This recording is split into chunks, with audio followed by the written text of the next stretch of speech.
Miley Cyrus spends her endless summer vacation deftly balancing mellow gold and dance pop. Album review. Most of Miley Cyrus' albums have been pretty high concept in the musical styles they tried on for size. She didn't come in like a wrecking ball so much as a pendulum. Successive records found her swinging back and forth, or sideways, from the pop diva dominance she established with bangers to the one-woman back-to-roots movement of Young Again, on up to the rockin' new wave revivalism of 2021's Plastic Hearts. Somewhere in there came her Flaming Lips collab, or probably we all just collectively dreamed that one. Right, through it all was the sense that Cyrus was always working hard, too hard, sometimes, to establish that a new shift in direction was the real her, the one that really find her just being Miley, as a seminal hit of hers once promised. Her new album, Endless Summer Vacation, doesn't really sound much like any of those previous records. But to its credit, it doesn't sound like another conscious reinvention either, which is maybe one reason why it's one of her most enjoyable albums, by virtue of being just a little too slippery to paste a tag on. The thrilling massive hit single that preceded it into the culture a couple of months ago, Flowers, seemed to promise a belated divorce album in the confessional style that's come back into fashion. Guess what?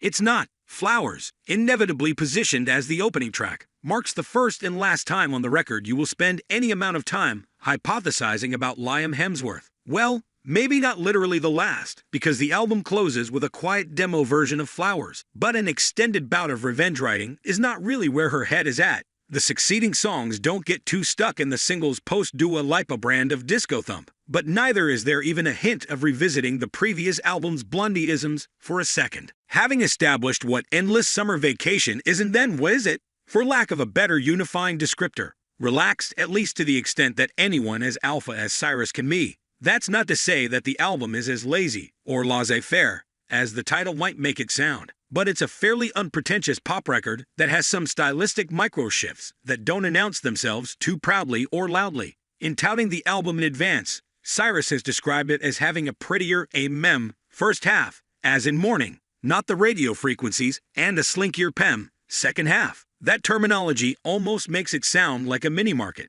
and it kind of is a pot convenience store, come to think of it, in offering a nice, quick selection of mostly easily digestible fare. But there might be a different way of getting at how she's subtly divided the record up into parts. Following the kickoff with Flowers, tracks 2 to 5 stay on the more organic side of things, sort of like a vintage soft rock record, albeit one not nearly as sleepily pastoral as Young Again. Then things take a weird turn with an oddball centerpiece called Handstand, before tracks 7 to 11 head off into the realm of modern programming and moody, excitable synth pop. The final 2 numbers in the 13-song collection represent another 180, reverting to a purely acoustic mode. None of these announce themselves with chapter stops, but they do lend the record not just variety but oddly satisfying bouts of momentums and dynamics. The first half leans wistful, yes, you could almost say flowery, and the second is a little more about Cyrus as your favorite demon lover. It's good to know that 2007's Hannah Montana 2, Meet Miley Cyrus, didn't have to be the last album she ever put out with a split personality. In other words, marrying the shifting tones of the material is the fact that Cyrus is almost never pushing things too hard vocally. She can still belt, still growl, but uses those parts of her chops more as accents that stand out in these songs when she brings them out of her toolbox. On much of Endless Summer Vacation, she's playing down the vocal drama and gymnastics that it might not always be immediately identifiable as her in a blindfold test, though her aggressiveness as a singer does not stay in remission indefinitely. The singer just knows her inner Joan Jett doesn't need to rev up its engines when she's mellowing out with a minimalist, rhythm section-based ballad like Rose-Colored Glasses, or getting a little more whacked out with a spooky avant-pop discursion like Handstand. There are a couple of features in the album credits, by Brandi Carlile and Sia, but fans of either should be forewarned that the star billing doesn't amount to much in either case. Carlile provides a background vocal on the back half of The Sweet Thousand Miles, but it's buried so far down in the mix, it's not clear why Cyrus bothered to bring in outside support. Sia at least gets some lead lines on Muddy Feet, which she co-wrote, but doesn't put in her short appearance till the song has reached its coda. At least the latter track has a little tension to it, or a lot. Actually, we erred earlier in saying that the remainder of the album after Flowers is free of Liam content, because the repeated line, "Get the fuck out of my house with that shit," has to be about somebody. So let's suppose it's not about someone Cyrus has managed to keep under wraps these last few years, just for the sake of argument and fun. Yes, Muddy Feet is one of the tracks where the growl returns.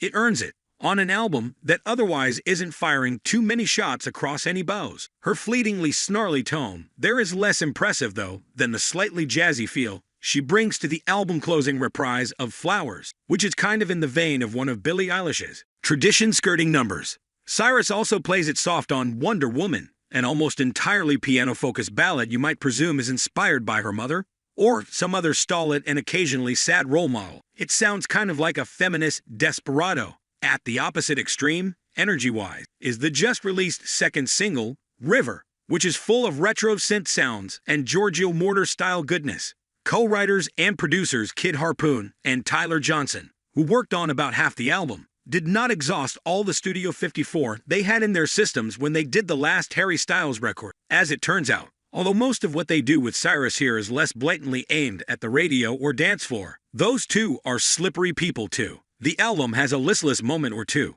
Island, buried late in the track list, is an odd number that never quite works, even with an interesting key change between the tense verses and the tropical choruses, courtesy of collaborator B.J. Burton, having Cyrus repeat the same lines over and over again. Am I stranded on an island? Or have I landed in paradise? Makes the song sound less existential than like a repetitive Christian praise chorus gone awry. There's so much to like here, though. Starting, of course, with Flowers. Its derivative in an I Will Survive meets Lose You to Love Me meets Don't Start Now kind of way. But that's no knock. That's followed by the one contribution Greg Kurstin has as a writer-producer, Jaded, which is pure mellow gold in its generous and breezy approach to the end of a love affair. It brings up the classic question, what's so bad about feeling good about feeling bad? For all its radio friendliness, Jaded also includes the first of enough F-bombs on the album that there's surely going to be a lot of judicious bleeping in the record's accompanying Disney Plus special. You is another first-half standout in the form of a very boozy, very sentimental 6/8 torch song in a very old-school R&B mode. That makes for quite a contrast against the deliciously oddball, highly electronic song that follows, Handstand, produced by the Regrets' Max Morando, with lyrics so funny and uncharacteristic that it may be safe to guess they are the handiwork of credited co-writer Harmony Korine. Yes, that Harmony Korine. Bring this album as close as it's going to get to her Flaming Lips one-off. You're questioning the science because you don't understand / how I'm doing what I'm doing in a fucking handstand. Cyrus sings, sounding a little like the recently ultra-empowered Taylor Swift, but on an even higher dosage of cockiness steroids, or acid. Really though, Cyrus was, and presumably still is, a weed girl. An endless summer vacation mixes the kind of peaceful, easy feeling you associate with that sensibility with some very pure pop instincts. It's not the kind of album you want to oversell. More definitive statements or craftier strings of singles may lie in her future. For now, though, it's nice to see her succeed more by sweating less. The album cover sets the tone nicely. Cyrus is not coming in like a wrecking ball, but as, sure, something of a trapeze artist, one who right about now might be too high to fail.